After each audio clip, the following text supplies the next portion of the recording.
My name is Arlene Red Door Benson, and I am a full-blood Sioux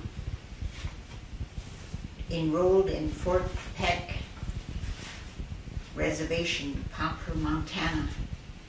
But I grew up on the Standing Rock Reservation, where my mother is from. My mother's maiden name is Mary Blacktongue. She later remarried and went by the name of Martinez. And my grandfather, my mother's father and mother are from Standing Rock. My grandmother is from the Porcupine area, and her name is Victoria Iron Thunder Blacktongue. My grandfather's name was Frank Blacktongue. And he had an older brother by the name of Eugene Little Soldier. These were their Indian names were just translated over by the missionaries or the first non-Indians that came to the reservation. So my grandfather, his Indian name was Kacheji Sapa, which was translated to Blacktongue, and his older brother was Akichika Jikala, which means little soldier. So they were full brothers, but they had their names were different, and they had a sister. Her name was Louisa, and she had an Indian name too, but I can't remember that, but she later became Mrs. John Crowman. So this is where I'm coming from, and growing up on the Standing Rock Reservation with my grandmother there, Victoria Blacktongue, and my grandfather, Eugene Little Soldier. My real grandfather died when I was about 3 years old. So I grew up, my grandfather, my mother's uncle lived right in the same house with us, and my grandmother would come and stay with us too, but she also lived with her other younger daughter. So I feel like I've been a special child. I have an older sister, but I don't know if they ever treated her that way or did the things they did for me, but some of the things that I remember as a child growing up with my grandparents, I feel like I had a lot of good teaching.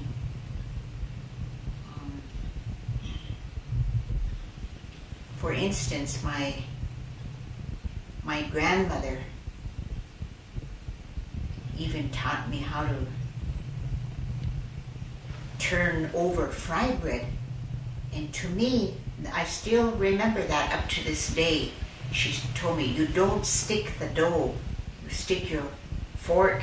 But when we were doing this, there was no long fork, so my grandfather whittled out a piece of willow. It had a forked end, and that's what and it was a long stick, so that's what he made for my grandmother. So she said, stick this under the bread and turn it over easily, then you won't stick the dough and it won't fill with grease. And at the time I wasn't thinking about it, but years later, after I grew up, I thought, gee, that's so right. That's so right how I was told. And different things like that my grandmother said. And the other thing I remember very clearly was she said, granddaughter, you're a woman. So one thing when you start your own home, she said, like your mother has a home, she said, don't make a habit a bad habit and go borrowing and borrowing and borrowing. Because she said, that makes enemies. She said, if you continue to do that, she said, the people around you that you're, meaning neighbors, she said, they'll say, oh, here comes that lady that likes to borrow, and they won't like you. So always try to have your own stuff, even to a cooking pot and food. She said, once in a while, maybe you might go and borrow a cup of sugar, but just don't make a habit of it. These are things that, and I was just small, and I was thinking to myself, gee, why is Grandma telling me stuff like this? And then how to wash dishes and stand up as soon as you get done eating, clear off your table, and like, don't leave food on the table overnight. If there's no place to keep them, cover them up. Because when you leave the food open, she said, the spirits will come around because they're hungry. So don't leave your food uncovered and then feed your children or yourself the next day, because that food was already ate by the spirits. And they didn't ring bells back then, but as I grew older, then I would think about those things, you know. And now we have refrigeration, so, you know, there's no food sitting on a table. But sometimes, like, we bake pies or something, and we leave them on the table to cool off. Before I go to bed, that's the first thing I remember is Grandma said not to leave food uncovered on the table. So I would go and cover them with a dish towel. And now that's what I'm telling my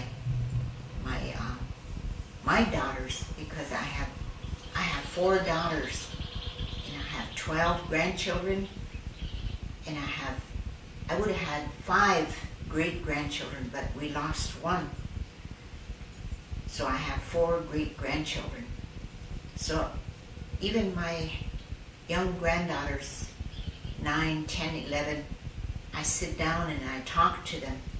And I have one grandson that he's half Indian, half non-Indian.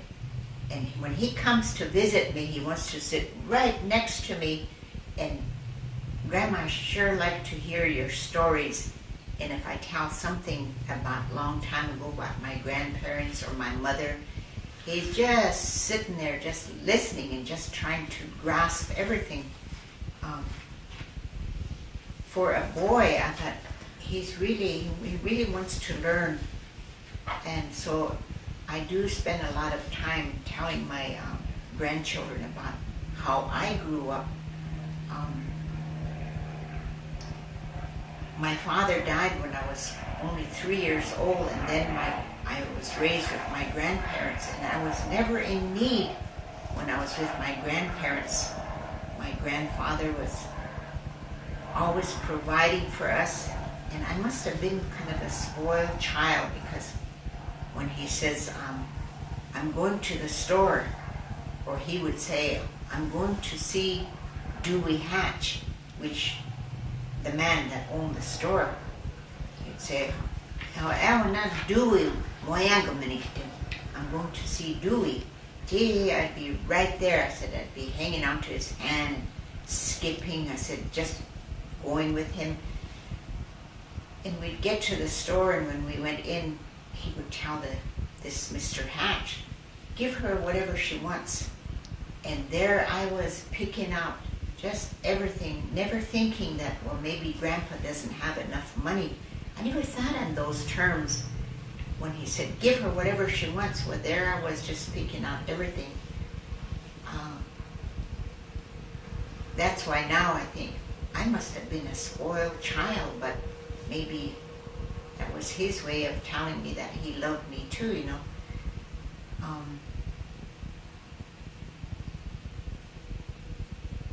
So I have a lot of memories, and like I say, I must have been a special child, because when I was the day before I turned 12 years old, I remember so clearly that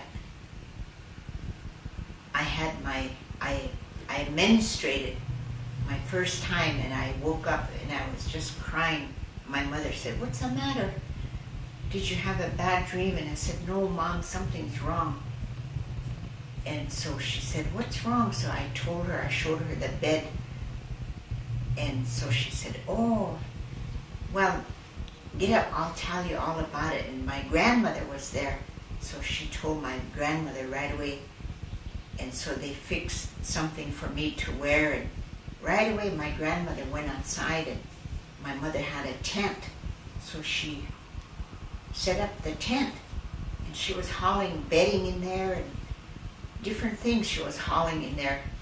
And then she said to me, "Takoja," she said, "you and I are going to live in this tent for 4 days."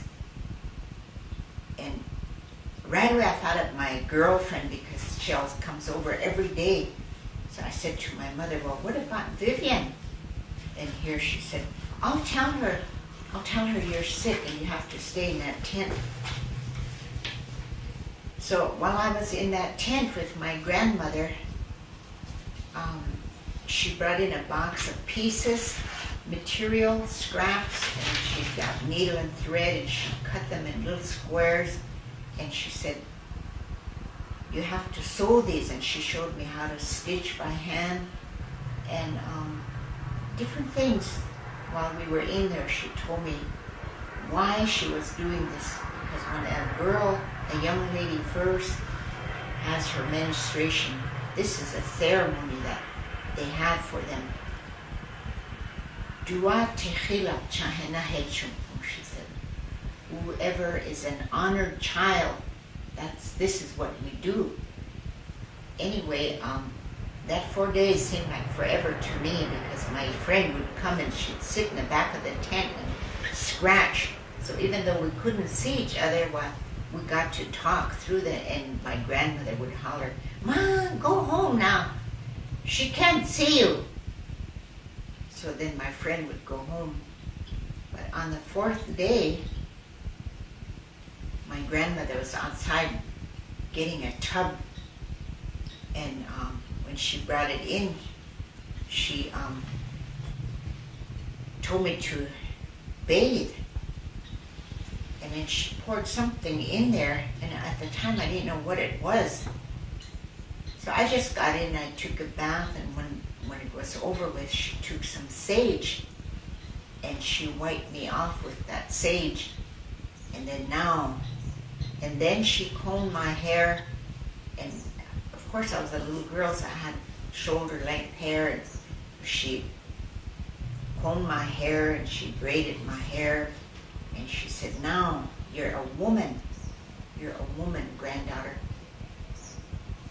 So all these things that I told you while we were in here, she said, "I hope you remember them, because you have a long life to go, and I hope that you have learned something." It didn't really soak in at the time, but as the years went on, I would ask again, "Why did Grandma do that to me?" And she said, "That's a kind of a ritual that they do for young women." "Well, how come did she do that for my older sister?" "No, she was away at school when she got hers, so she never got to do that." And then my younger sisters, my grandmother passed away by then, so they never had that. So I was like the only one that went through that ceremony, and I didn't know it was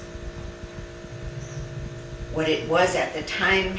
But years later, I heard that that's what they did for the younger women. And then the other thing I remember very clearly was my grandfather, little soldier. We lived right in Fort Yates, and he lived south. There's a hill they call Blackton Hill. That's where my grandfather had his home.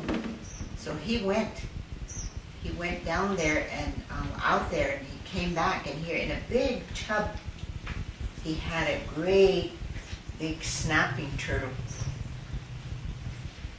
And I really don't remember how they fixed it or whatever, what they did. But later I heard that my grandfather just boiled water outside on an open fire, and then he poured it over this turtle, and that's how it died. And he opened it up, and they said there's all kinds of meat in there, like chicken and pork and beef and seafoods or whatever, all kinds of different kinds of meat was in that turtle. But what I remember about this was my grandfather came in, and here he had what was, I guess, the heart of the turtle. He put it on a dish, and he called me. And here he cut it in 4, and there was myself and 3 others. 2 of them were my first cousins, and then boys. And the third one, I don't remember who it was, but there was 4 of us. He cut it in 4, and then when I was looking at it, because I was standing right beside him, and I was looking, that turtle's heart was twitching. It was like it was still alive. And Grandpa was talking to me, and then he gave it to me, and he said, eat it, grandchild, he said. And I just kind of felt like I was going to get sick, but I always listened to my grandfather, so I took that piece of that heart and I swallowed it. I didn't want to chew it. I just swallowed it whole. And then sometime later, after I got older, I asked my mother, why did Grandpa do that? How come he did that? Well, she said, he said he wanted you to grow older. As you grow older, he wanted you to be a brave woman and to have a lot of courage to face all of whatever life has to offer. That you're going to go through a lot of hardships, and he wanted to prepare you for this. That's how come. Well, how come he didn't give in to it? Again, I mentioned my older sister. I can't answer that, she said. I don't know why he didn't call her. And I said, my other cousins were here. My first cousins, the girls were here. And no, he said, go play. He said, but why he picked me, I'll just never know. But again, from that I learned, today I'm 69 years old, and I have been through a lot of hardships. And just having a child is one to me, that's very hard to be a mother. And then on top of that, to raise them. And I've had the strength and the courage to face each trial. And then that reminds me what my mother said my grandfather was, why he did this for me. And so I'm thinking my grandfather must have foreseen the future, especially for a woman, how hard it would be, or maybe because I was going to be a mother, that he wanted me to be a good mother, or he must have seen all these, and he did this for me, and it has all come to pass that I've had the strength and courage to live this long. And the biggest challenge I've had, I went through a real dark period in my life after I was married 20 years, and then my husband all of a sudden just up and left. But one thing I made up my mind that day was that I was going to take my children. I wasn't going to leave them there with him. And that's when I first moved to Bismarck. So when I came here to United Tribes, this college, I had to start all over to educate myself. I had to get a GED, and then I went into a vocation of human services, and all that was really a big challenge. And then I decided after that I was going to go to college. And I guess I was so determined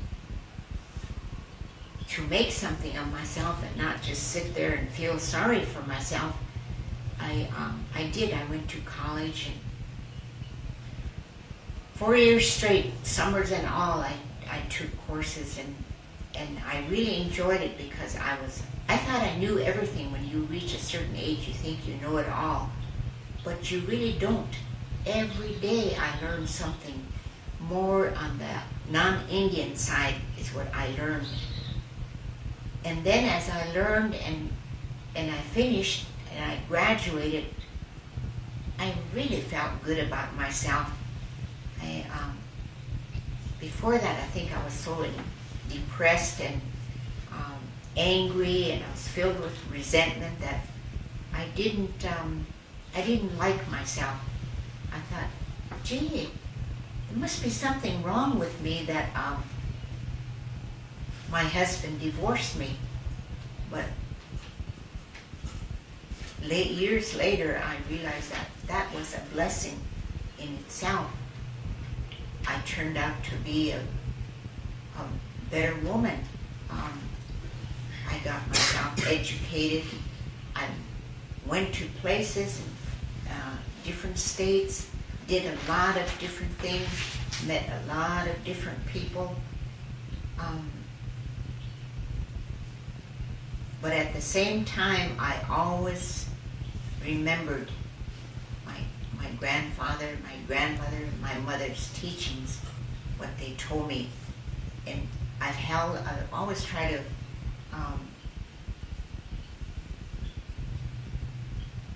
keep my place as a woman in the home, in the business place, wherever I go.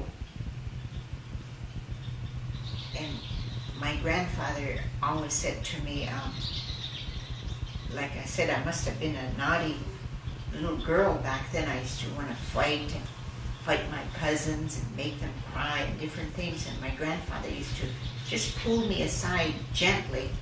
He would say, Takoja, come here. So I would go, and he would tell me, you know, you're a girl. Winiaelo, he'd say, you're a girl. So as you go on in life, always remember that. And don't be fighting. Don't be like going out there and causing trouble or saying bad things. He said, because you're a woman, and if you do these things, nobody's going to like you. And how well I remember that. And I was just a little girl, but I still, just like I could hear him telling me, and years later I asked my mother, after my grandfather died, I asked my mother, why did Grandpa tell me this? Because, she said, that's the truth.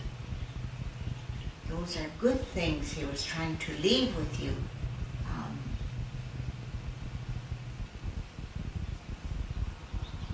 And which really did. It left a great, great impression on my life. And I've tried to pass that on to my children.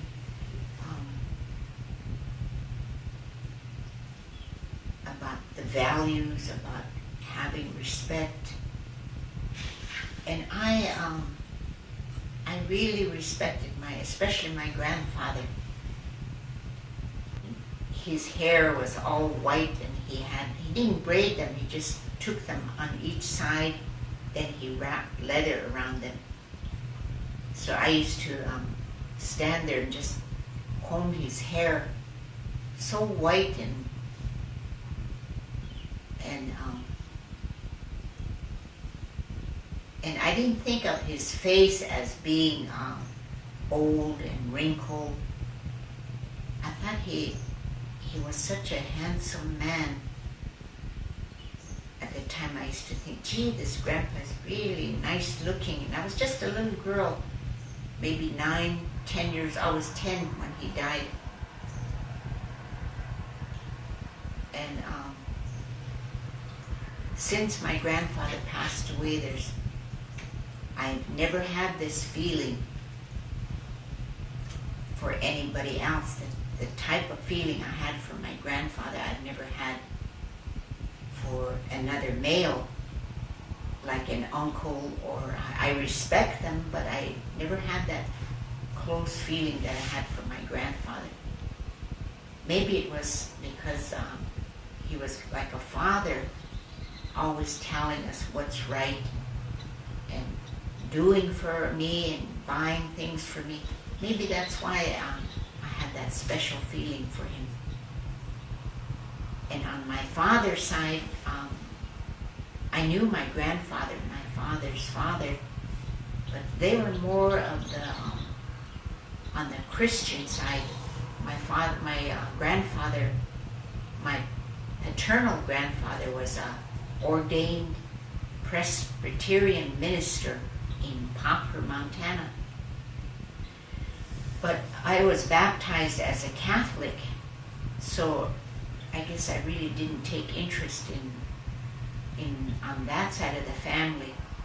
Although I liked my grandfather and my grandmother, but I really didn't know them that well to have any kind of memories. Just that they were more Christian or church people, as we say. But on my mother's side, they were traditional. And this grandfather that I mentioned, this grandfather, Little Soldier, we also called him, everybody called him Soji, all his friends. So we called him Lala Soji, Lala Little Soldier. Instead of saying Little Soldier, we called him Lala Soji. And even my first day at school, he took me, instead of my mother taking me, my grandfather walked me up to the mission school, and they always have mass. First thing when we get there, we go down in the basement, we have mass. So he would come in, and he would sit way in the back and attend mass with me, and then after mass he would go home. And then every day he would walk me to school. And in the winter time there was no school buses, so he would put me on his back and put a blanket over me, and that's the way I got to school. So I didn't have to walk in the snow.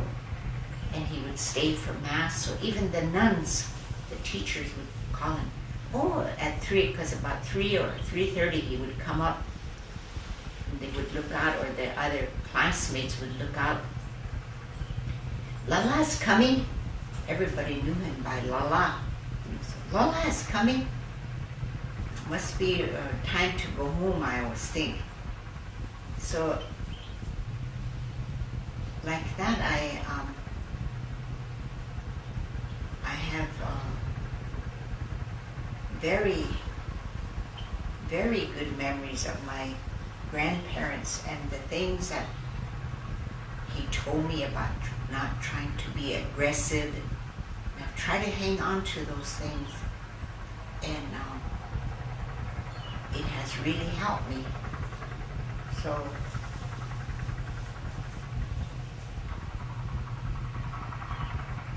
but when he passed away in 1939, by then my mother remarried, and we moved from Fort Yates. We moved to the South Dakota side of the reservation. And then after that, life was very hard, having a stepfather. To me, I would say I already went through hell those few years that we lived after my grandfather died up until I was of age when I could get out on my own. And back then, I never knew anything about the Indians long time ago going out on the hill and fasting. I didn't know these things. All my mother said was, she told me about some dances, but never really explaining all the details. But I remember when I was 12 years old, and I was in grade school, and it was Christmas, and all my girlfriends all had on the prettiest little outfits, and we went to, I wanted one, and my mother said I could get an outfit too, so we went to town, and here my stepfather said, there's dresses hanging right here, just buy her one of those. And that was the most embarrassing moment of my life, when I had to put on this cotton house dress that an older woman should wear and go to a Christmas play. And then I had a girlfriend that was really mouthy, and so she tells everybody, look, what kind of a dress she has on. I said, I was never so embarrassed in all my life. And the next day, I was still hurting, so I came out of the house, and this was December, and there was no snow. It was cloudy, but there was no snow, so I walked, and I climbed, there's a hill north of our place, so I climbed up there, and I could see our house down below, and my mother and them all coming in and out. I could see that, and I could almost hear them, but I wasn't looking down there. I was looking far beyond that into the hills, and I was standing up, and I just came out openly, and I spoke out loud, and I just made this vow to myself that when I grow up, and if I have children, I hope I never embarrass my children the way I was embarrassed last night. Even if I have to work the flesh off of my fingers, I'm going to work, and I'm going to buy my children nice clothing for Christmas or whatever holidays. And I was just talking like this, looking far beyond over there into the heavens, I guess. And I made that vow at the age of 12, and I've kept that vow too. When I had my own children, and I got married and I had my own children, and I started getting lease money, I told my husband that this money is mine. I'm going to dress my children. I'm going to get them a pair of shoes. Christmas is coming, Easter is coming, whatever holiday is coming, their birthday is coming. And he used to say, you got all kinds of clothes, you got all kinds of shoes for them. And I would tell him, no. This is a vow that I made to myself, and I told him the story, and I've kept it, and I've tried to teach myself how to sew. In home ec, I really took up home ec, and so I would sew for my children, and as they became older, they were in high school, and they were going to proms, and I would go and I would buy the material and make their prom dresses, and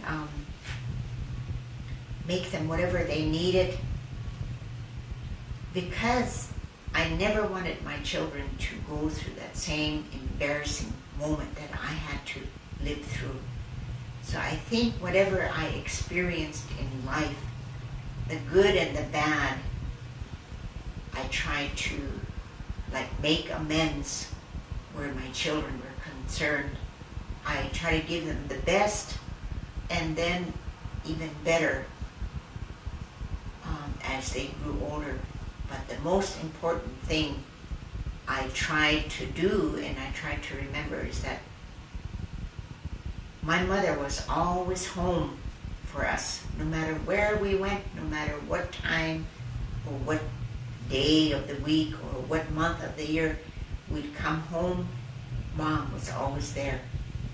And we didn't have nice, expensive things or nice homes, but just knowing that Mom was there was the best feeling, the richest feeling that I could have. So that's what I tried to give to my children too. I always want to be there. And if I was going to leave home or whatever, I'd tell them exactly where I'm going to be. I feel I really have a close relationship, or I try to keep that relationship with my 4 daughters and now my grandchildren. So they know every move that I make, and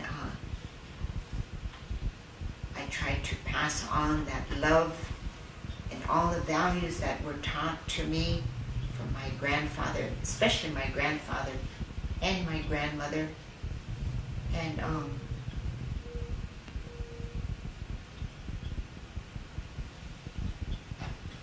try to pass it on to my children. And even when I worked at United Tribes as an alcoholism supervisor, I had to teach classes. So one day out of the month, for 1 hour, I told them we will just have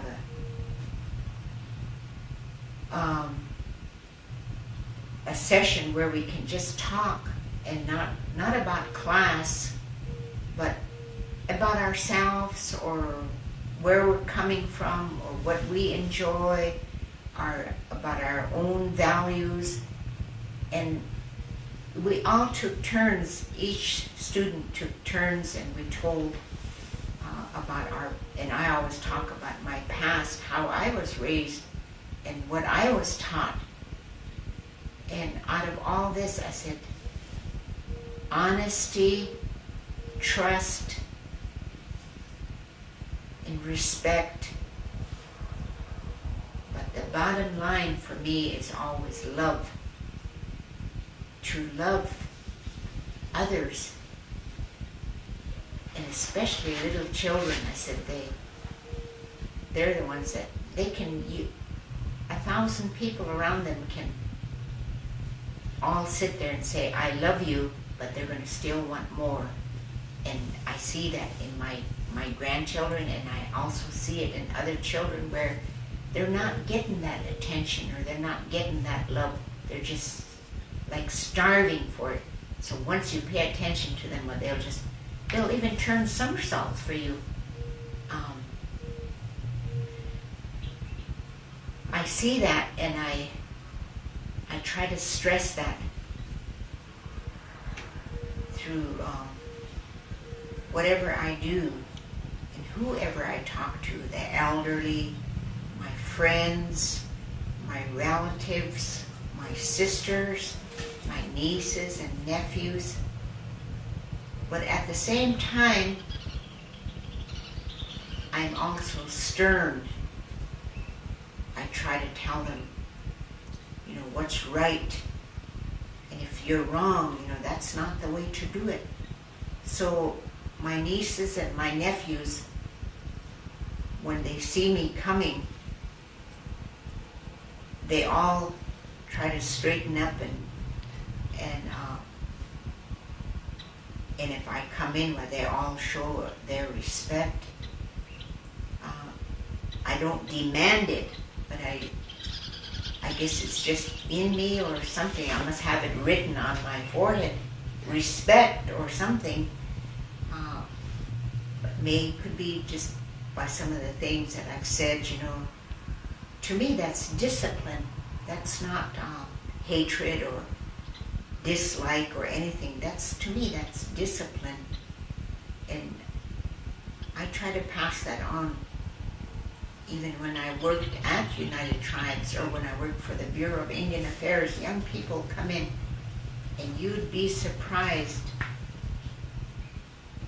at some of the reactions that I got, that they're just starving for that attention, or like, nobody said that to me before. I didn't know that. And, if you want to talk some more, you can come back. And they do. And today,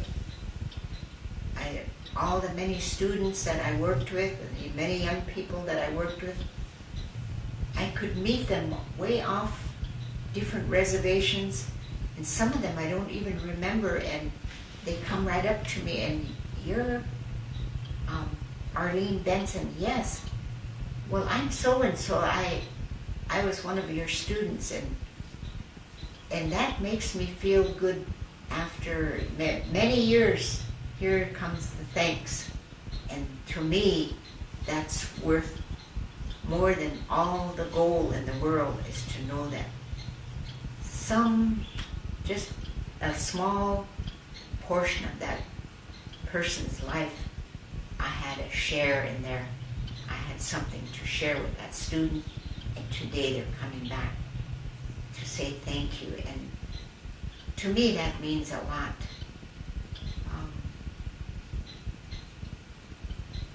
So what my grandfather, my grandmother, and my mother told me about values, and I've tried to live them every day. One other item I'd like to talk about is my mother's father. His name was Frank Blacktongue, and where we used to live south of Fort Yates, it's called Blacktongue Hill. And as you're coming down the hill, I remember my grandfather and him used to go in a wagon and get real cold water, and I used to wonder what that was. And here it was a spring right down below the hill there in the trees, and that water was just always cold. So that's where every day my grandfather would go and get cold water. And here one day my mother's father, again he went and he got water, and he was coming back. My mother told me this later. She said, your grandfather was coming back, and here was big thunderclouds were coming, she said. And here, all of a sudden, my grandfather heard this big voice. And so he stopped, and he turned around, and he looked, and here the voice was coming from this big thunder being, the clouds. So he stopped, and he listened. And here they told him that they would make him a powerful man, but first he had to do something for them. And so he asked what that was, and they told him that he would have to take another human's life before they could give him this power. And my grandfather sat there for a while, and he said, no, I don't think so. He said, because I have children. I have children, and then my grandchildren are going to be coming, and their children, generation after generation, my children from me will be coming. And I don't want to have that blood, that if I murder another person, Tiwi Chalk Dehanta, she said, if I murder somebody else, I don't want that blood to be on my children and my grandchildren and generations to come. So he told them no, he couldn't do it. And soon after that, she said, another storm was coming, so he was trying to quick unharness the team, and somehow he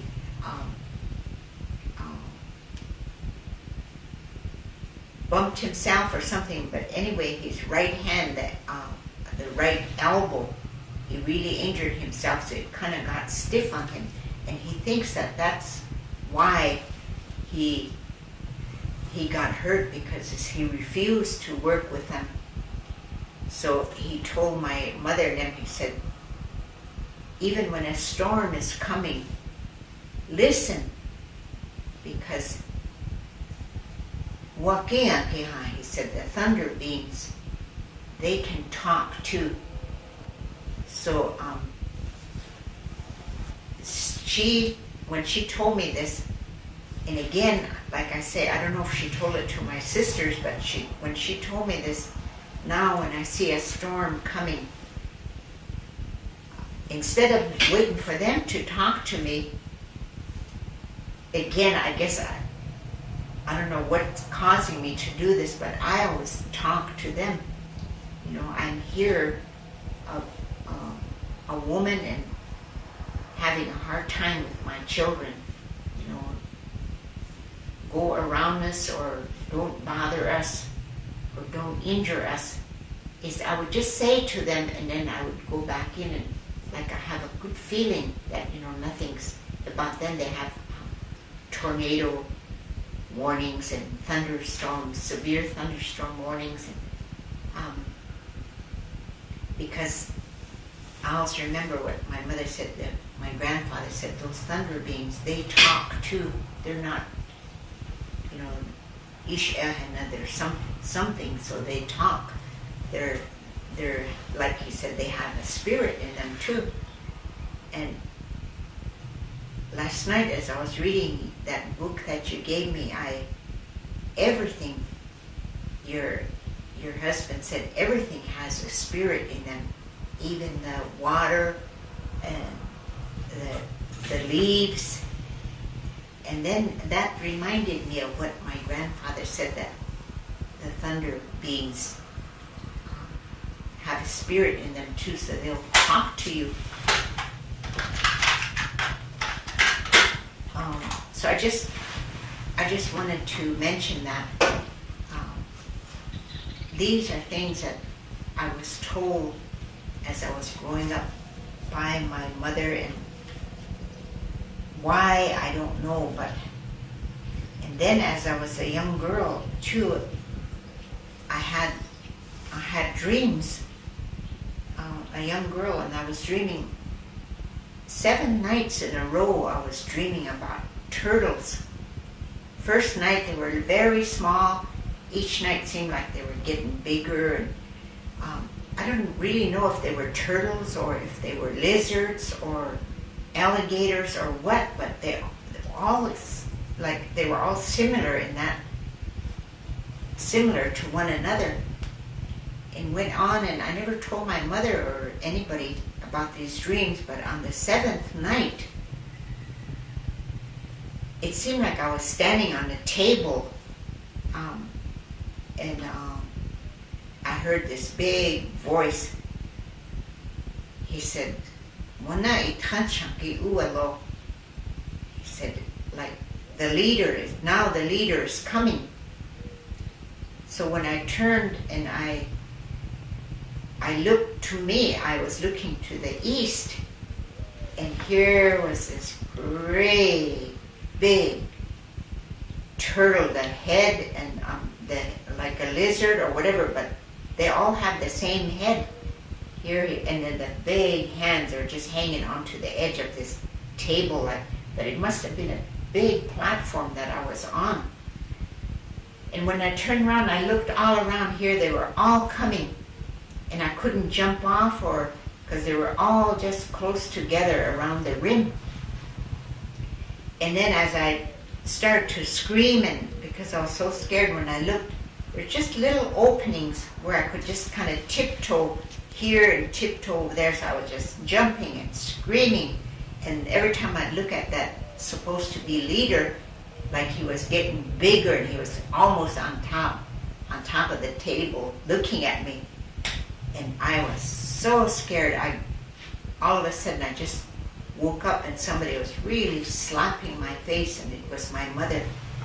And she said, "What's wrong? What's the matter?" And there again was my grandmother. Her mother was there.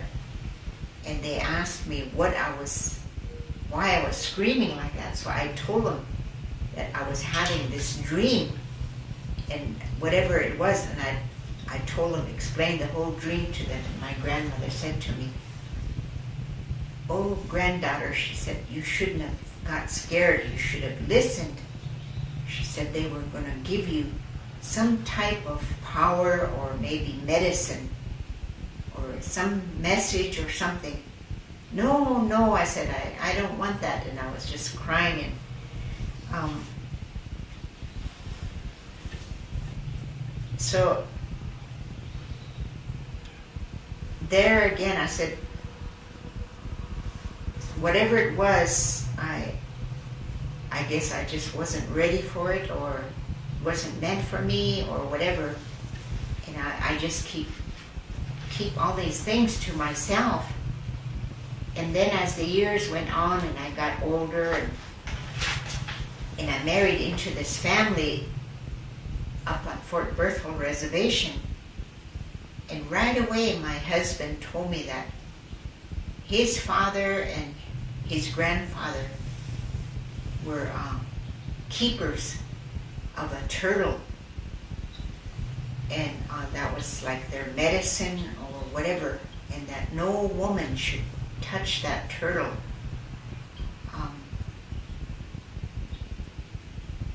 And then his father died, and then he took over the keeper, and every now and then different ones the Mandan people would come, the Mandan Indians would come, and they would talk to him, and they wanted prayers, and they would bring food and something to cover that turtle with, material, a blanket or something. And then he would go down there, he would pray, so that the family that asked for prayer, they're standing within hearing distance. And it just made me think, in the beginning, when I was a little girl, my grandfather fed me the heart of a snapping turtle, and then as I was growing up, I had this dream about all these turtles or lizards or whatever. And then now I marry into a family that are keepers. And sometimes I wonder why, or what my life was meant to be or should have been. But I never like to dwell on it. I just kind of keep it to myself. And maybe there's something I'm supposed to be doing, or I should have done, or I don't know what it is. I just can't figure myself out sometimes, so I just let it go, And I don't disrespect them. I have a lot of respect for whatever traditional way, or if it's like that, they're the keepers of turtles, and I respect them. And when I'm always in the background, if they ask me to cook for us something, well, I try to do that. I don't try to get out there. That light is going off and on. I try to keep my place as a woman in the background. I'm always helping and showing my respect for people, and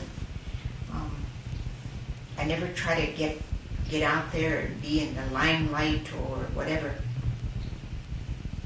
which leads me on to tell about when I first heard about sun dances being held on the Standing Rock Reservation. I wanted to go just to see what it's all about. So again, every year I would plan, but this time I'm going to go, but then something would happen. I would be working, or I'd have no money, or I didn't get the dates, or something always kept me from going. Then on the seventh year, I had everything. I had time off, I had the money, I had a good car, and I knew the dates. So I was a week ahead of time, maybe even 10 days ahead of time. I was preparing my whole camping gear. I was getting it all ready. And just before the Sundance was to take place, one of my daughters was having problems And I bought her a living room set and a dining room set and bedroom set.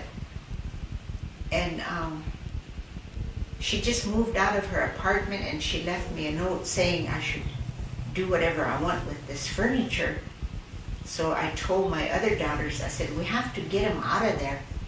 So they called their dad and they asked if we could store them at his place up on Fort Berthold. And he said, bring them up. So we loaded them up, and we had 2 pickups. And I was driving one and the girls were driving another one. We took off, we were going to head north. And when I looked back in the mirror where their lights were going off and on, so I thought, oh my goodness, suppose now we're having car trouble. So I pulled on the side and I jumped off the pickup, and here there was a crack in the pavement, just maybe an inch or two, a ledge. And here I stepped right on there, and I just really turned my ankle. I could just hear it crack. Oh, I just fell over. So they came over and they picked me up, and I said, we'll just go on. I said, and they said, we had pop in the car. We thought maybe you wanted pop. Oh, is that all it was? I said, now look at what happened to me. So we went on, and when we got up there to their dad's place, well, my ankle was already just swollen.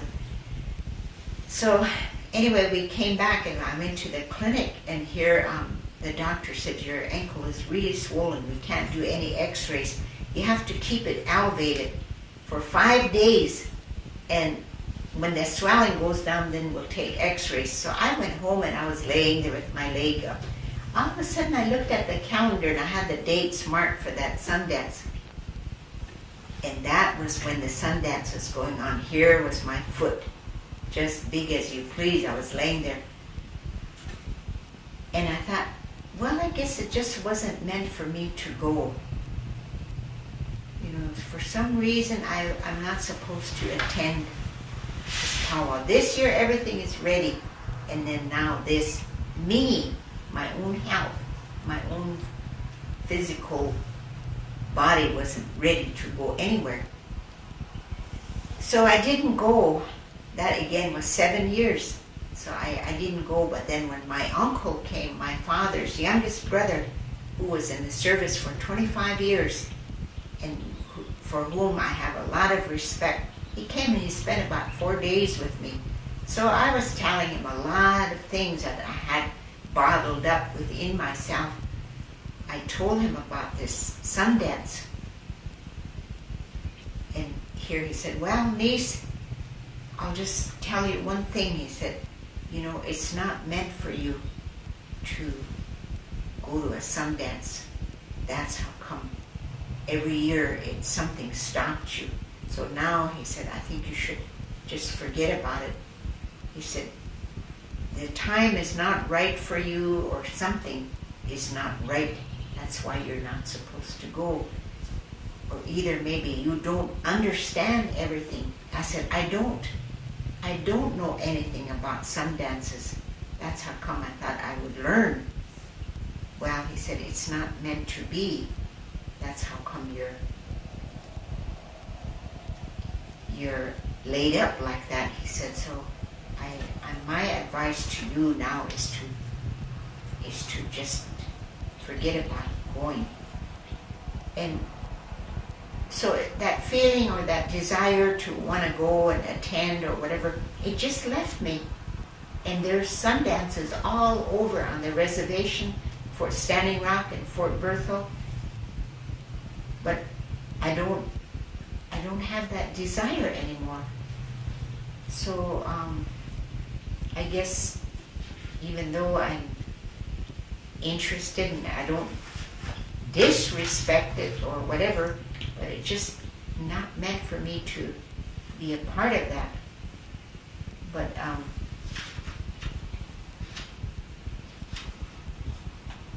that's really strange how my life came about. First, the snapping turtle, I had to eat the heart of it. And then the dreams I had about the turtles. And then marrying into a family that were keepers of turtles. And I don't know, it's just sometimes I kind of sit and think, you know, what am I supposed to be doing, or what is my life all about? And I guess that's why I just kind of keep to myself.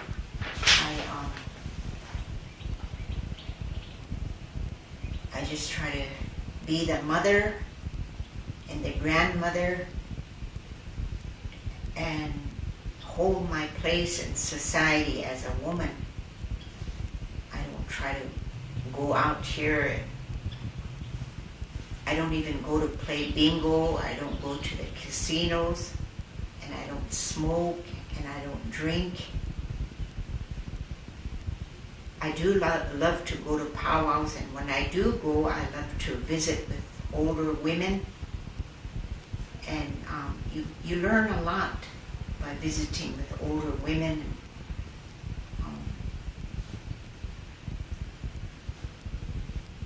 So even at my day and my age, I'm still learning. Every day to me is a learning process.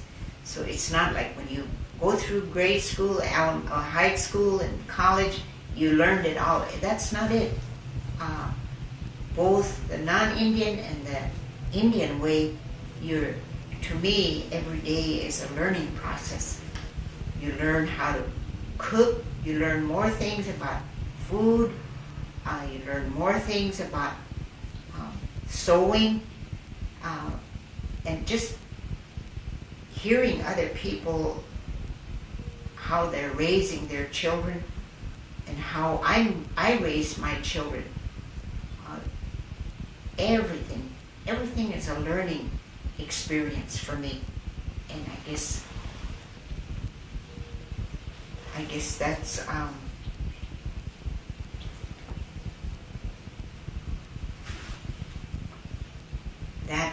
the way my life is supposed to be. It's just being me. But then when I meet with other younger people and they want to visit, or I share all that I know, even to my sewing, I share with them, even to just cutting out a diamond for a star quilt. And I try to tell it, pass it on to my granddaughters. And now one of my daughters, she can really make the star quilts too, because I taught her how. And that's what I mean, just being a mother and just being there. And that's what I would like to tell other parents, especially mothers. You wonder why you have so much delinquency with your children. That's because there's no parents at home. Especially today, you have all this bingo and all these casinos, and there's nobody at home. And then you wonder why you have so much juvenile delinquents. And that, to me, that's my answer, is that you have to be at home, you have to be there to teach them, to talk to them, and to pray with them. I said, when I was growing up, we lived way out in the country, and Sunday morning my mother would say, "Get up now, get up, we're going to church." And the way my mother used to talk about, we're going to see God.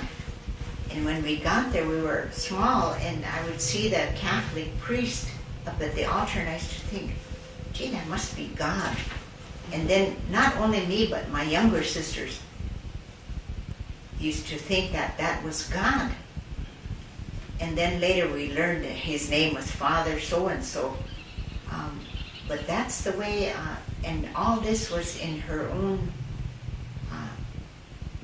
native language that she was saying to us, we're going to see God, or the Almighty. And that's how come we thought that the priest was God. And I thought, later I thought, that was one good way of putting it, you know. That's instead of saying, well, we're going to church. The church is a building, whereas Wakantanka is God, and that's where he's at. So that's the kind of teaching I had, and through all that, like I say, after my grandfather died on this way, my life has been very, very tough. I had a hard life. I learned to pray, I learned to call on God. I don't have to be in a church to pray. And when I worked at United Tribes, I would be walking across the campus, and every step I would take, I was praying, not only for myself, not only for my children, but for those students that are there, for my sisters. If I knew one of them wasn't feeling well, you know, Lord, I'm just talking to you right now. So every step of my life has been a prayer, especially after my divorce. I went to bed and I woke up with God on my mind and on my mouth. I continually ask for guidance, and even for my health now. I've been experiencing some health problems, but each time I give it back to God, because I know He wants me to be healthy. So whatever it is, you know, He can take it and He can make me well. And so I tell that to my children, you know, everything, anything, look to God. When you get up in the morning, open your drapes and look out and say, good morning, Lord, good morning, God. Thank you again for a new day. And again when I go to bed, thank you for giving me this day. And so prayer, I guess, was planted in me as a child from my mother, that it just continues. And I hope I've planted that also in the minds of my children. And even in my counseling sessions in my work, we talk about whatever their problems are, and I never try to solve their problems. We just talk about it, what they think they should do, and in the end, I always mention God. Have you ever talked to God? And you'd be surprised at how many young people know there is a God, and yet, like, they're ashamed or it's not right to talk about Him. And once you open the door, it's just pouring out. You know, so I learned that in all of my counseling sessions and in just working with people in general, that they all believe, but they just don't practice it, I guess.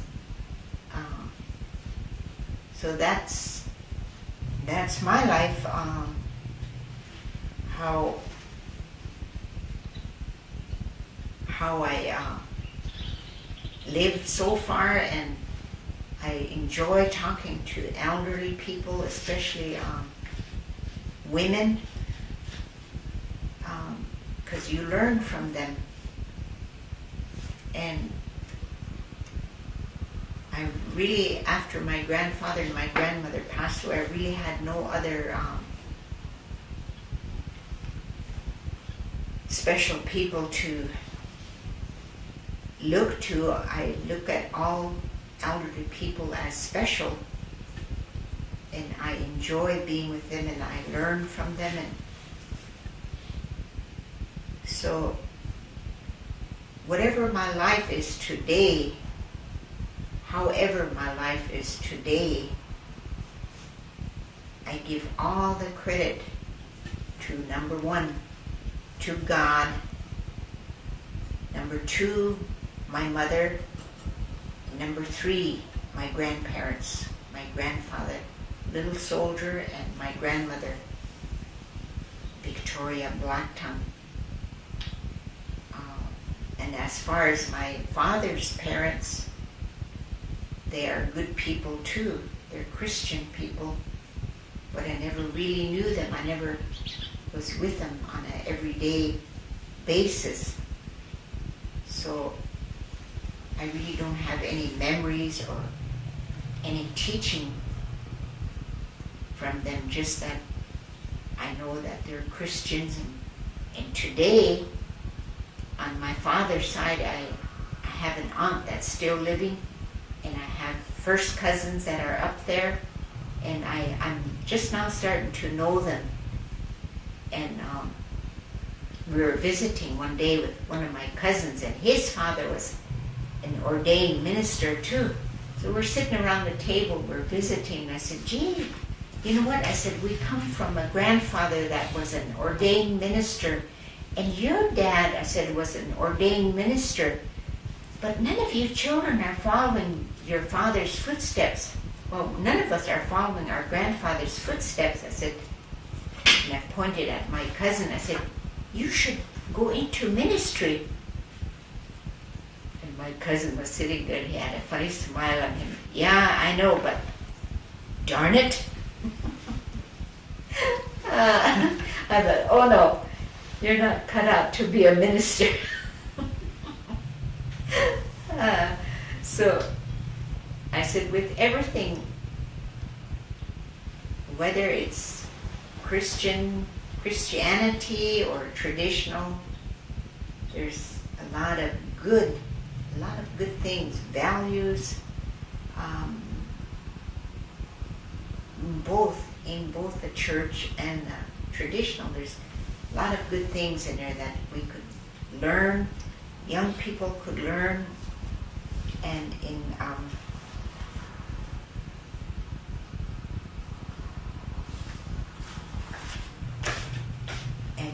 I would like to say that to young people, when this book that this Rose Highbear is working on, when it's completed, I would like to have the young people read this and learn something from it, because like it says that's where you're going to get a lot of wisdom and knowledge that maybe you're not getting at home. Someday you might need, young people will need this information to pass on to their children. That's the way our Lakota tribe is going to continue. We can continue to hold on to our heritage, our culture, our traditions, and being Indian. Because today we're kind of like in a mixed up world. We're mixed with other bloods, other nationalities, and our children are kind of confused. They don't know which is which. So I think that this book here will really help. And there's days that I sit when my grandchildren come, because like that, I have grandchildren that are half Indian, half non-Indian. And one grandson especially, that when I tell him things like this about the past or how I grew up, he's just sitting there and he wants to sit real close to me, and he always, Grandma, I really like to hear these stories when I come. So hang on to every word. You know, you'll never find this kind of information in the books. And now, a week ago or so, I went to visit, and he wants to learn to speak the Sioux language. So I said, well, I'm your teacher. So whenever he's ready, I'm really willing to teach him, because I speak my language fluently, and I can read and write it. And I'm not ashamed to speak my language, no matter if we're in a building with all non-Indians. If they ask me to speak my language, I would gladly do it. Just like I was at a big charismatic conference, international charismatic conference, and we're all sitting in a row, and this priest that I was telling, he was telling about the Sioux Indians in South Dakota. He said they were on their way to the Twin Cities in Minneapolis and St. Paul. He said they stopped at St. Cloud Abbey, and because their son had a very bad toothache, he said, so when they stopped there that night, they were having a prayer meeting. So they attended that prayer meeting, and they asked if they could stay the night. And the next morning, when they were trying to reach the city so they could have their son's tooth extracted. So while they were there, she said, go ask for prayer. So he went up and he asked for prayer.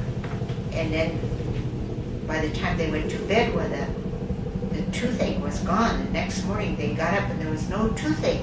So they were really happy. They thanked the people at this abbey, and then they went on. They got to the Twin Cities, and the first place they went to was a dentist.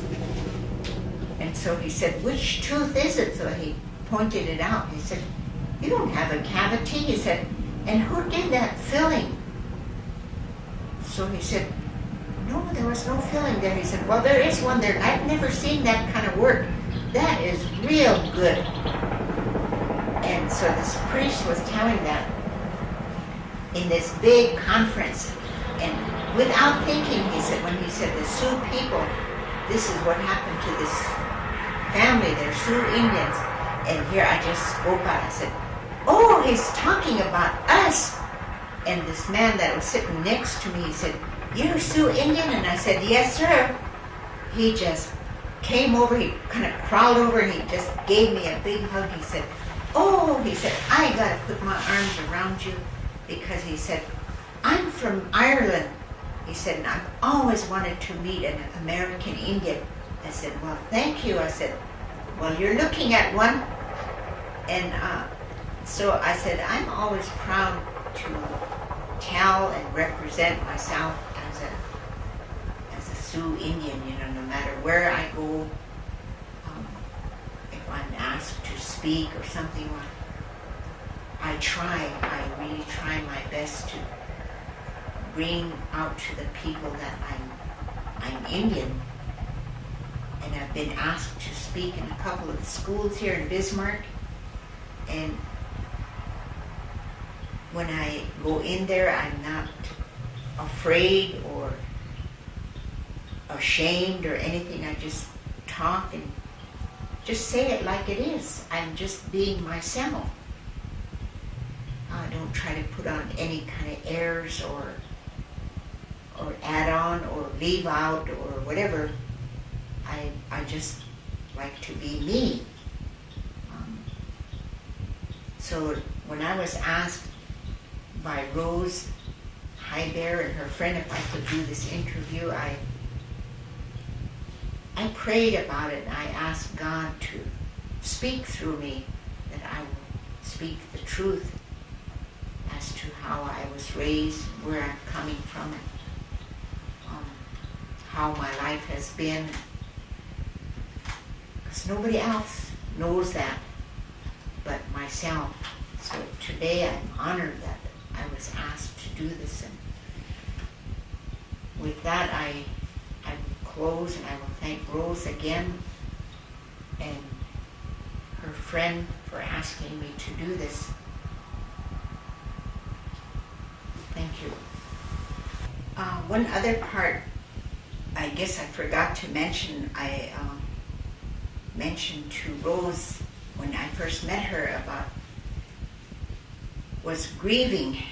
I told her that I was at a funeral at Fort Yates, and during the funeral service, a young lady, a young girl, got up. I didn't get her name, but I know her mother. But this young girl got up and she asked the people, how do we grieve? What do we do? I want to ask some of you elderly people. And nobody said nothing. And I wanted to get up, but that was a very emotional time for me because I knew this family that lost their son. And I thought, if I get up there and try to tell her, because to me she was crying out for information. The younger people want to learn about the traditional ways.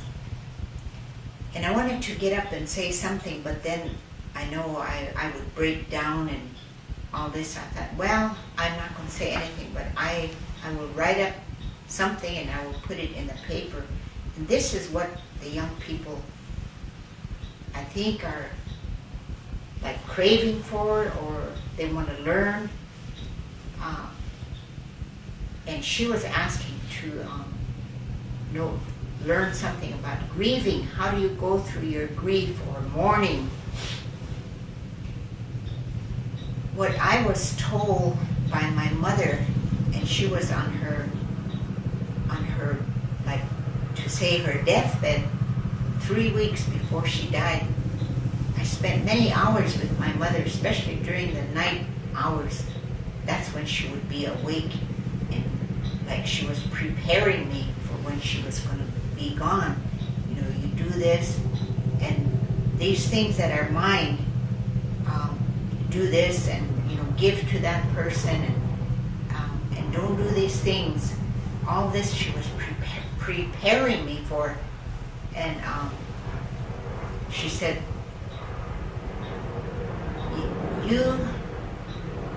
You saw me, she said, when my mother died, you saw how I mourned.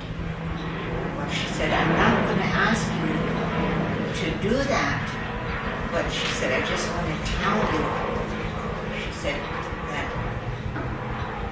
4 days after the funeral,